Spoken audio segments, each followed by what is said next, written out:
Thank you all for joining us for today's HR Roundtable on this beautiful, I think getting more beautiful Friday mid-afternoon.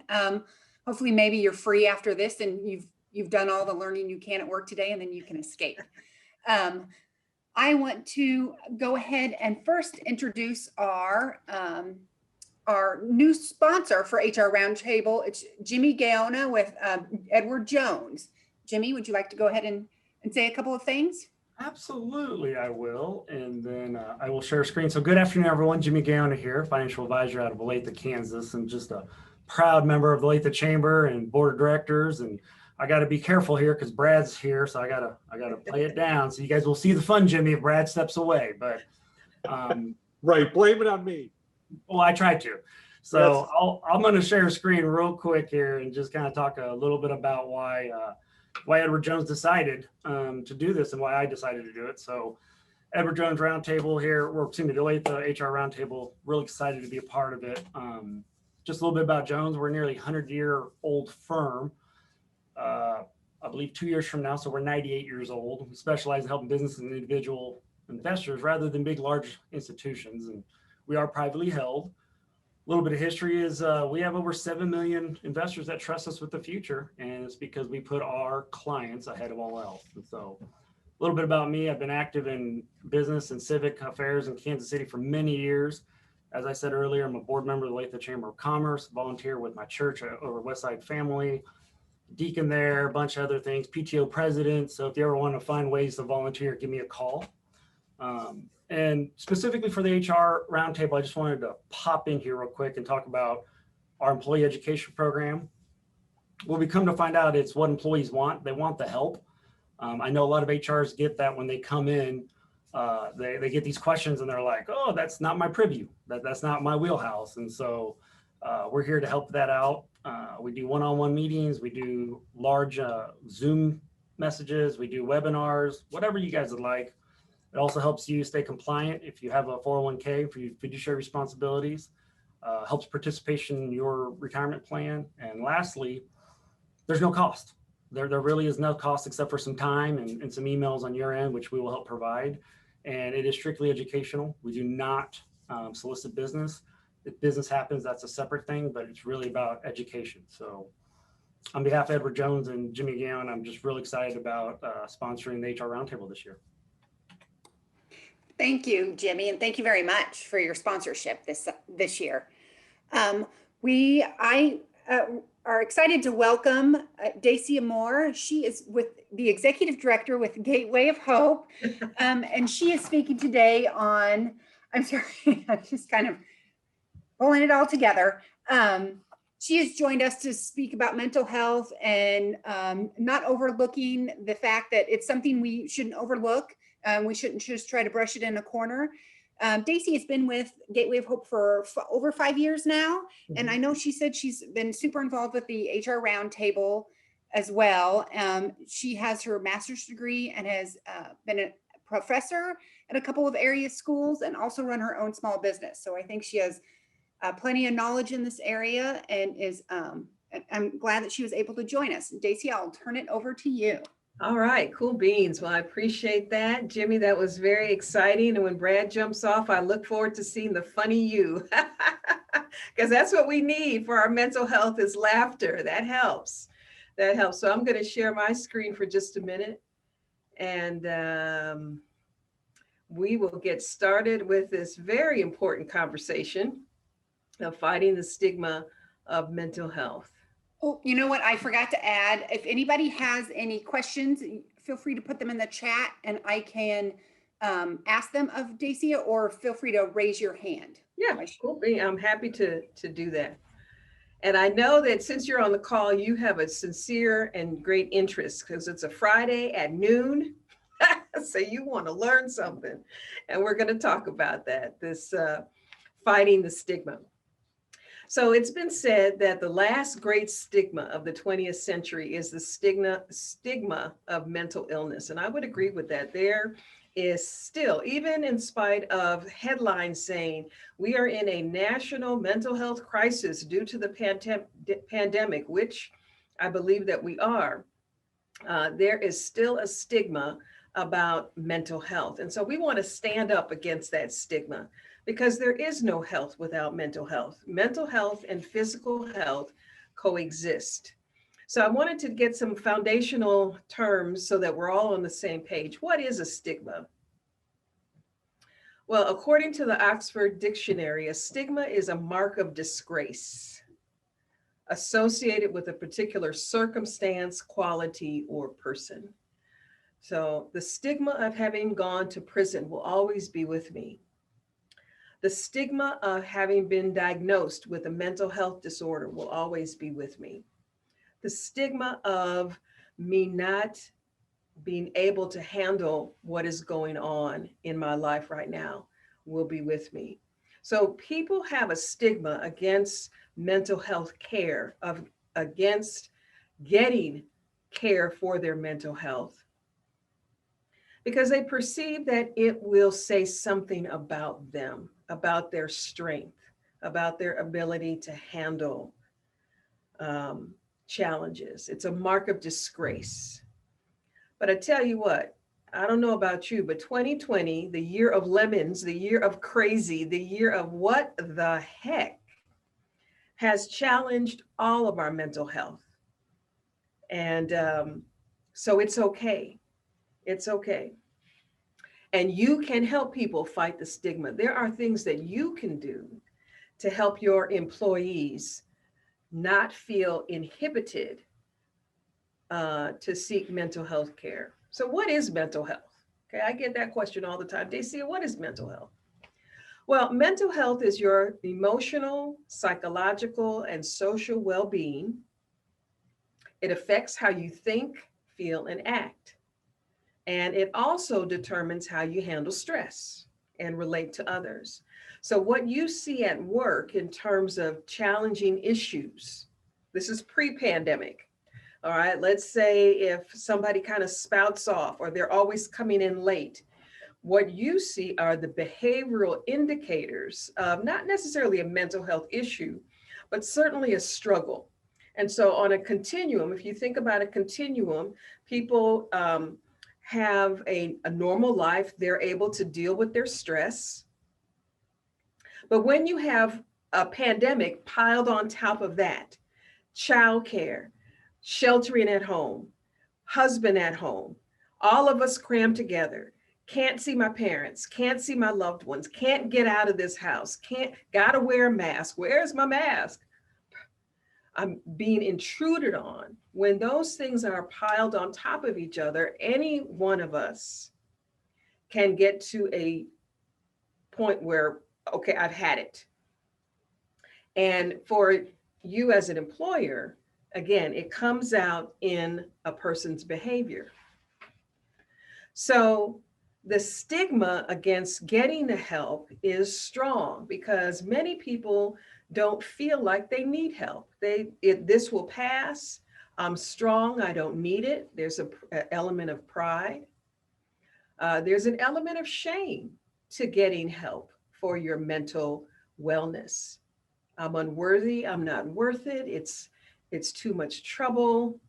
If I were stronger, I wouldn't be dealing with this. So there's a self-evaluation for some of your employees who feel that it would say something negative about them if they got help.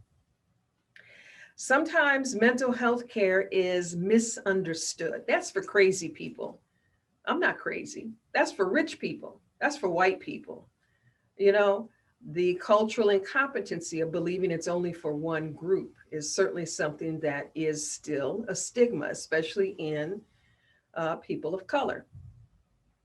And then there's a bias. Oh, you've got to be weak. If you were stronger, you wouldn't feel that way. I'm on the board of my church, Sheffield Family Life Center. I love the Lord with all my heart. I'm a Christian. And I often hear in Christian circles, just pray harder.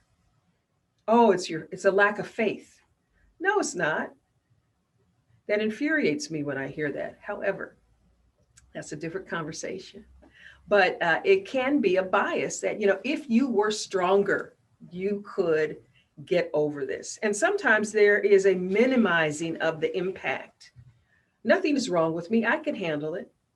I became a counselor because I went to counseling. And I'm in this last category because I minimized the effect of my divorce back in the 1990s, before many of you all were born. I minimized that impact, but it was coming out in my behavior. And what was happening was I was calling in sick. All right. Some of your employees call in sick. They come in chronically late. They're calling in 1 or 2 days a week. That was not working for my boss. And my pastor at the time came over to my house. I was living with my mother, and he said, Dacia, if you don't get out of that bed and get to work, you are going to lose your job and be living with your mother the rest of your life. Oh! Raise your hand if you want to live with your mother the rest of your life. I don't see any hands. All right. So if you've heard me speak before, I tell that story because I am not ashamed that I went to counseling, because I got help. I would not be talking to you today had I not received the help from my counselor, who was white, by the way. And she helped me. So, cultural competency is important, but don't make that an excuse for not getting the help that you need. So minimizing the impact, nothing is wrong with me, doesn't fly when I have data that says you are coming in late chronically, you are calling in sick, you are leaving early. Okay, we've got to work on this because work has got to get done. And then some other reasons why people have a stigma is that they don't feel included. There are no mental health professionals who look like me, who speak my language, who would understand my experience. Perhaps you come from an LGBTQ background. There's nobody out there. Well, that is not the case in 2021. But many people, many of your employees will resist your suggestion. You're fighting against the stigma of mental health because of fear. Because you know what? When you go to counseling or when you get help from a mental health professional, you have to look at yourself. And you would be surprised at how many people have a traumatic experience in their history that they don't want to look at. They want to just shove it under the rug.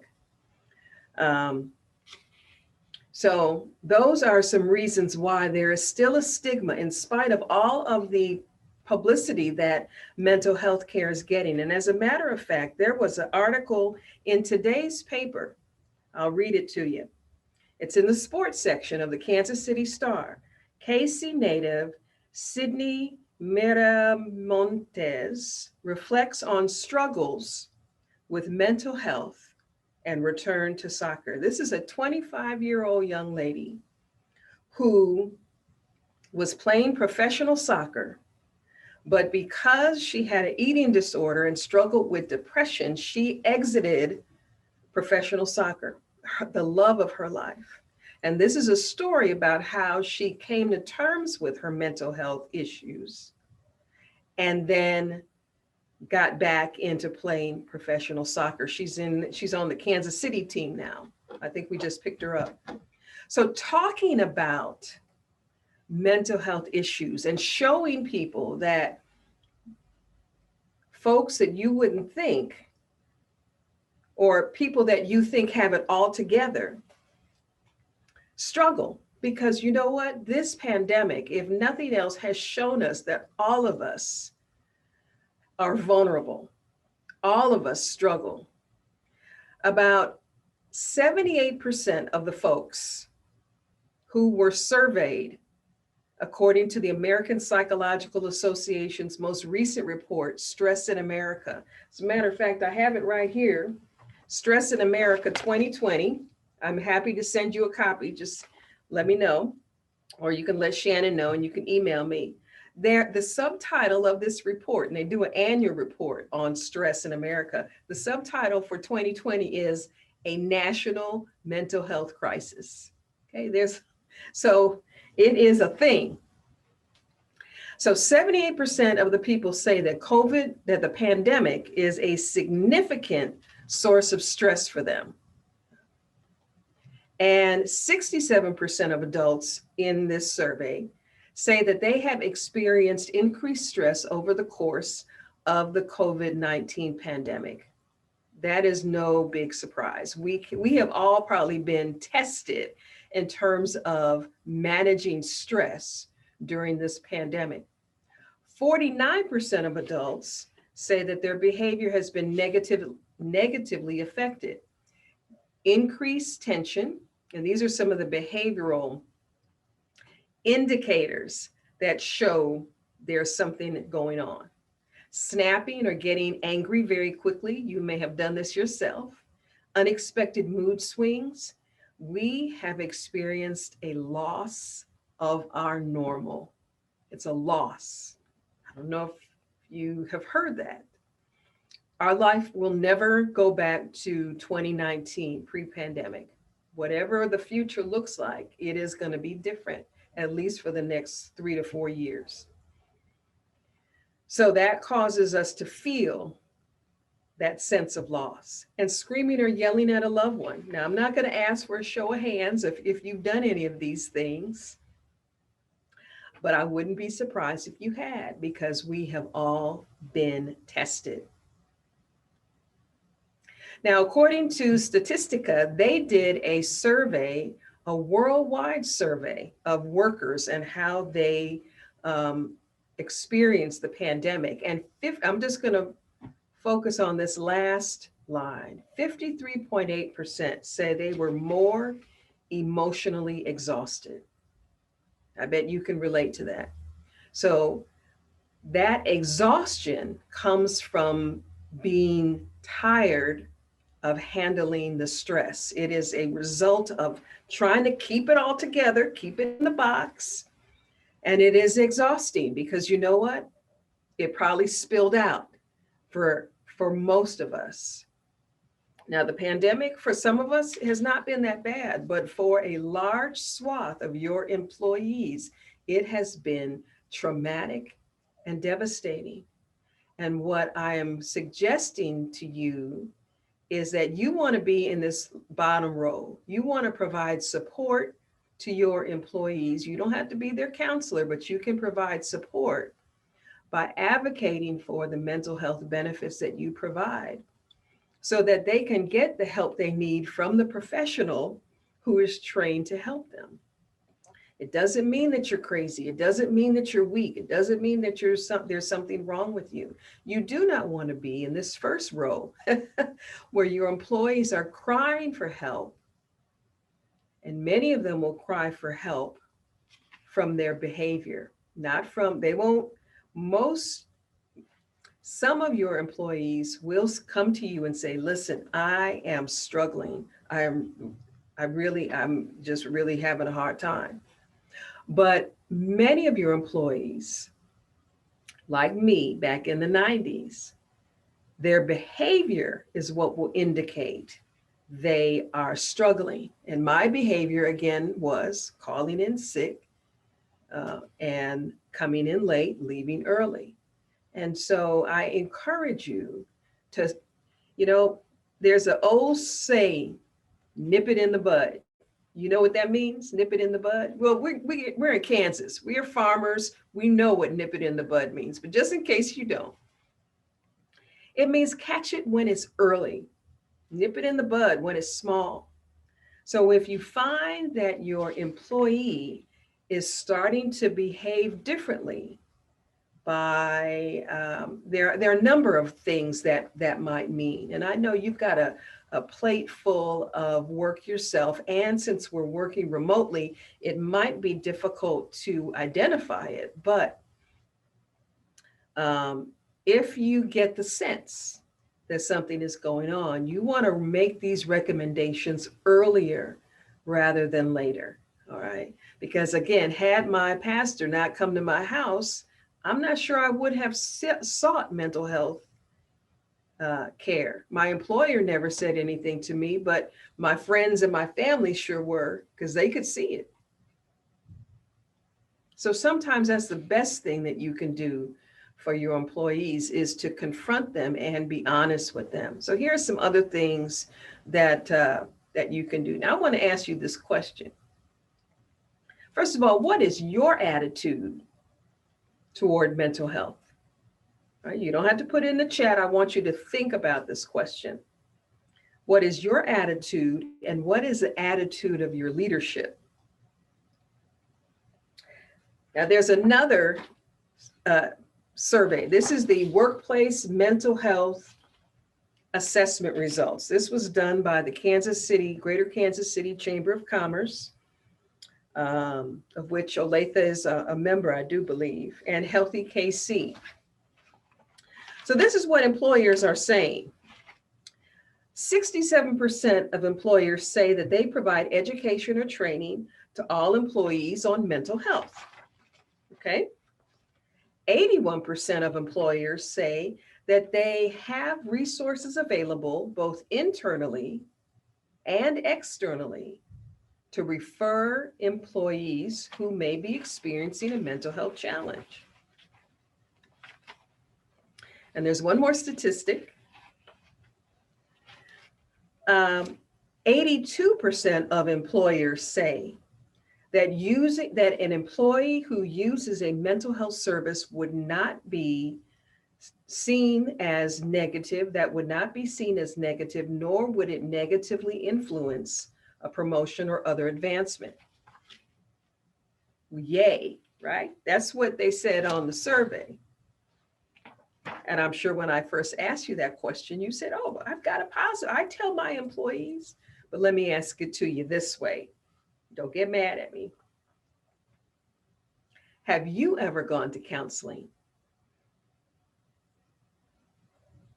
Have you ever gotten help with your mental health?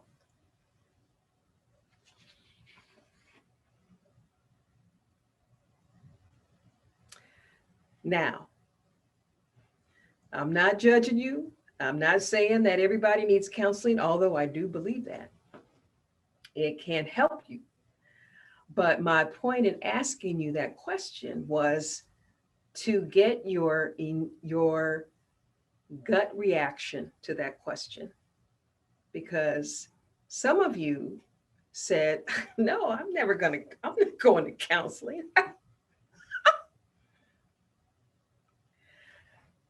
In the secret, quiet space of your own heart, if that was your response, and again, no shade from me, but if that was your response, you can be sure that that comes out as that attitude comes across when you are talking to your employees.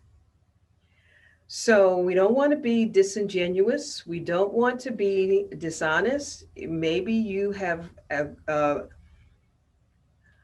prince or princely life and you have never had a problem in your life.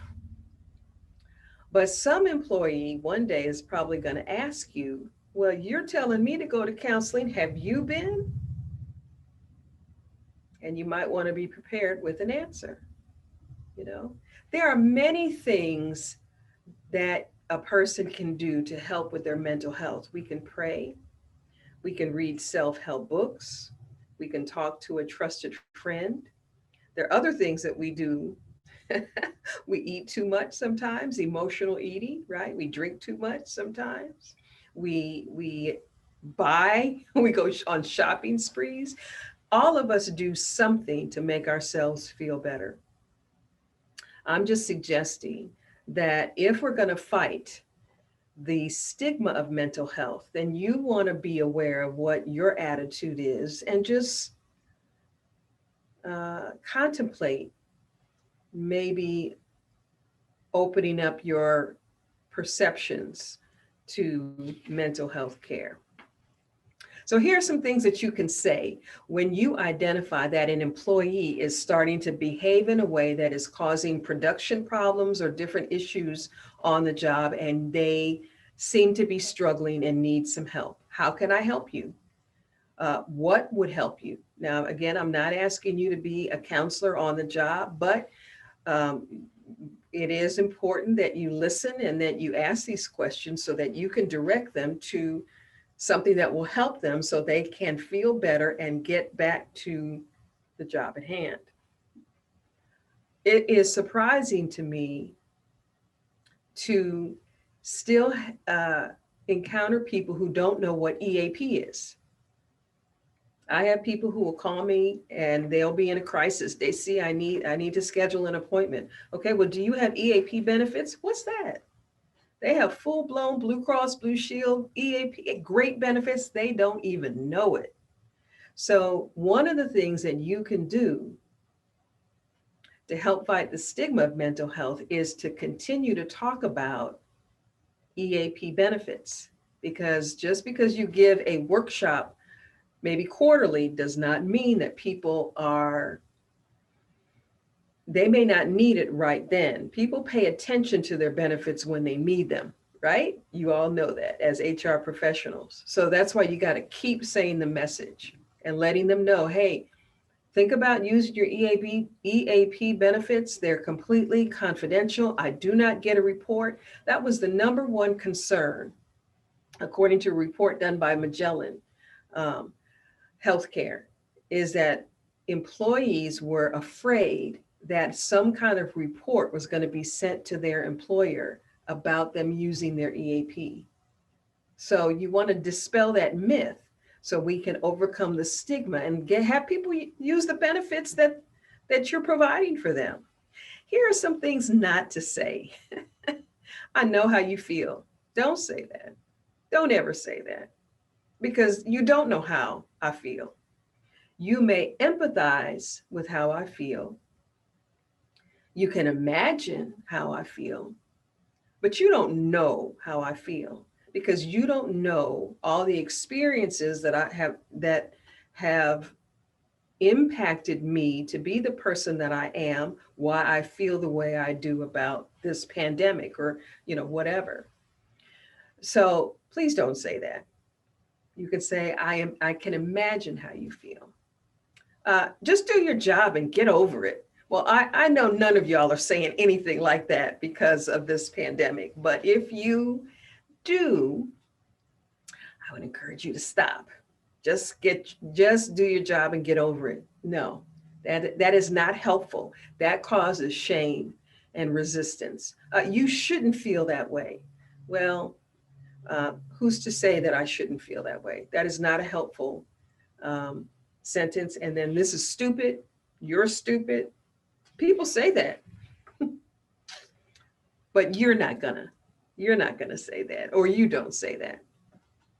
And here's some other things that employers can do. And this comes from a couple of research articles that I read, and these are just suggestions. I don't know if you're receptive to these. Again, take what you need and leave the rest. I'm just here to share, encourage, inspire, and have you consider helping to fight the stigma of mental health.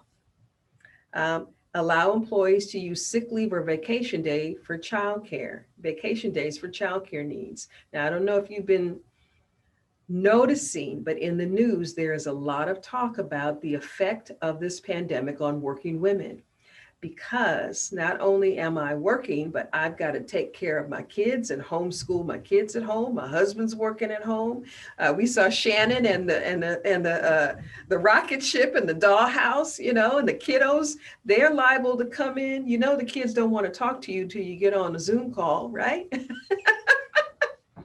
don't have anything to say to you until it's time for your Zoom call. And then there's an emergency. What are you doing, Dad? What are you doing? So childcare is an issue. And let's sidebar here. So I mentioned earlier about behavior, people calling in sick or not calling in. Well, yeah, calling in sick, calling in late, calling in or leaving early. Some of that is probably due to childcare. That is a different issue than if a person is calling in, leaving early, or coming in late due to a mental health issue, okay, because they are depressed or there's something else going on. Okay, so it could be related to childcare, which you take a different path. They still meet, many women still need help with the frustration that they have, with the guilt that they have about not doing anything well. There was a big spread in the New York Times a couple of weeks ago called the primal scream of mothers, the primal scream, because mothers are struggling with trying to keep it all together, and they don't feel like they are good at anything. They just feel inadequate in every area because it's just too much. Now, my children are young adults now, so I'm not in that category, but I can imagine if I had to can you imagine homeschooling a 2-year-old? The daycare is closed and you have a job to do. I mean, how do you do that? Anyway, allow employees to begin earlier. So one solution might be, okay, you can jump on, it depends, of course, on the industry, but can they jump on the work site earlier, before the kids get up? Or can they be on the computer later to get things done? Some employers have increased the EA benefits during the pandemic. Most EA benefits are 6 sessions. Some employers have doubled that because of the pandemic. Communicate often about available resources. Instead of talking about EAP benefits quarterly, you might want to talk about it monthly or every other month. And then be creative about gatherings. We are gatherers, we are social. So are there fun things that you can do outside or in a socially appropriately distanced way, so that the extroverts are struggling, okay? So that the extroverts can get out. Introverts, I'm an introvert. It's not that bad. I'm alone by myself most of the time. Sheltering in place, no big deal. But for extroverts, it has been excruciating. So if you're able to, you can remind your team about being aware of taking care of their mental health. Take short breaks. So if they have a 15-minute break that they normally get, perhaps they can take 3 5-minute breaks. Taking those breaks, stepping away, having a cup of tea, walking outside can really bring down a lot of stress. Listening to music to calm down. I should have put listening to calming music, because some music can get you riled up. And then write a journal. Not a journal, a journal. So it begins with you. It begins with you in a number of ways. Number one, take care of yourself. Okay, you are experiencing the pandemic just like your employees are, just like I am.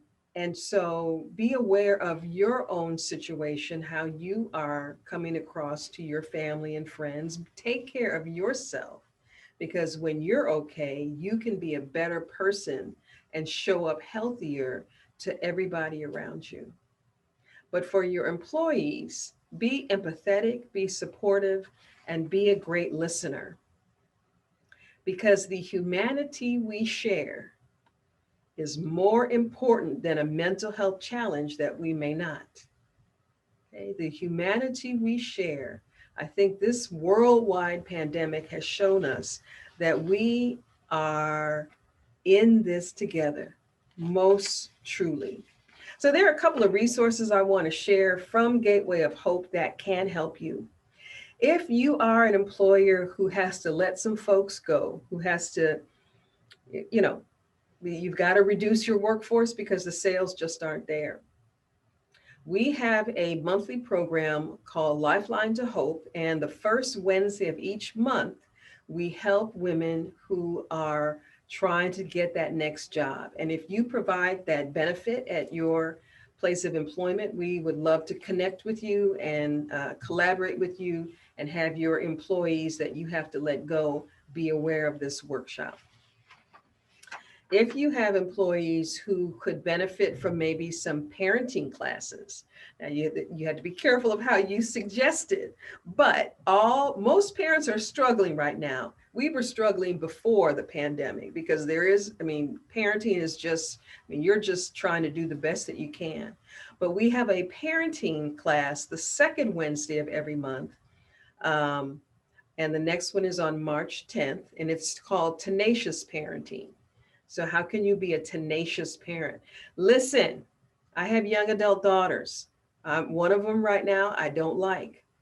Parenting is lifelong. As long as you are alive and your children are alive, you are a parent. So I'm just saying, I may be in that class.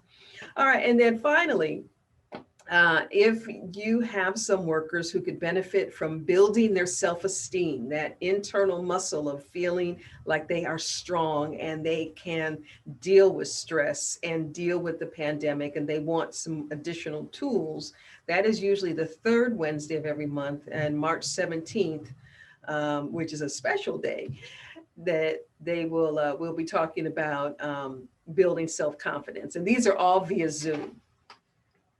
So stay connected with Gateway of Hope. Most of the events that we have, the support groups that we have, the services, we are a nonprofit and we want to help the community. The Olathe, we're here in Olathe, so we want to help. You can keep in touch with us. And this is my quote. My dark days made me stronger, or maybe I was already strong and it made me realize it. It made me prove it to myself. Questions or comments? If anyone has any questions, feel free to unmute yourself or put them in the chat if you would like. If we don't have any questions, I just want to let you know if anybody does have anything, feel free. But we are recording this, and so we will get it up on the Chamber's YouTube channel, and I will get something out to everyone when that link is available. And then I also will include Dacia's contact information and the website for Gateway of Hope, so you can look up any of these classes if you need or want to pass them along, just have the information. Absolutely. And like Jimmy, we can come in and do a lunch and learn and talk to your employees about a variety of topics. Or we could do a Zoom. I guess that's what we're doing now, right, Jimmy? Zoom lunch and learns? That is correct. I would like to make a comment if that's all right. Oh, yes, go ahead. Yeah, so I had a slight trigger there in your presentation. So I grew up, I'm first generation. My mom and dad are from Mexico.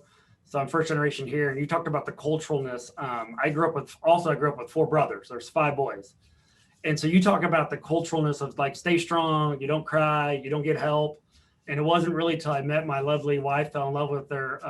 She has a psychology degree, a master's in counseling, and many other things, that she really got me to understand mental health. And, I've sought counseling myself.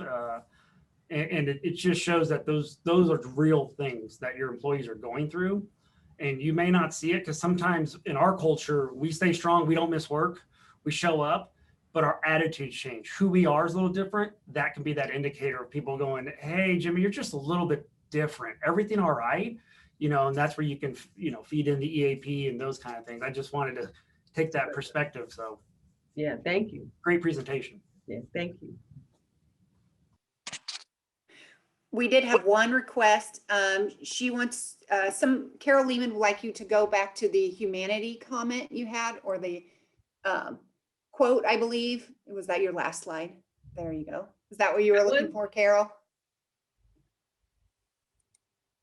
Okay, hold on.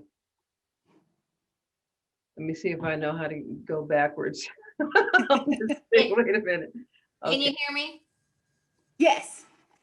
Okay, it started with the humanity we show the humanity we show is more important than, oh, there it is, the humanity we share.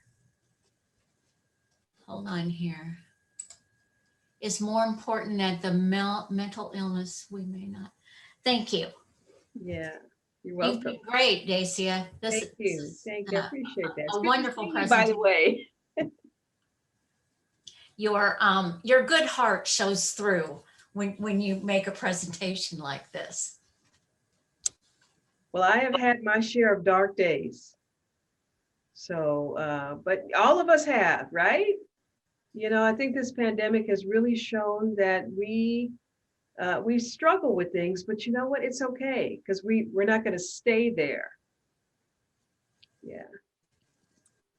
Great job. Thank you. Hi, Brad. Thank you. You did a great job. A lot of great information. Thank you very much. You're welcome. Yes, thank you. If we don't have any other comments or questions, we All right, I will, guess I could stop the share. Hold on. oh, no, you're fine. There we go. There you go. We have no other comments or questions. We will let everybody get back to their day and hope you have a great rest of your afternoon and a fabulous weekend. It's supposed to be 60 tomorrow, so get outside. Yay. Thanks for coming, everybody. Thank you so much, Dacia. Thanks so much. All right, bye.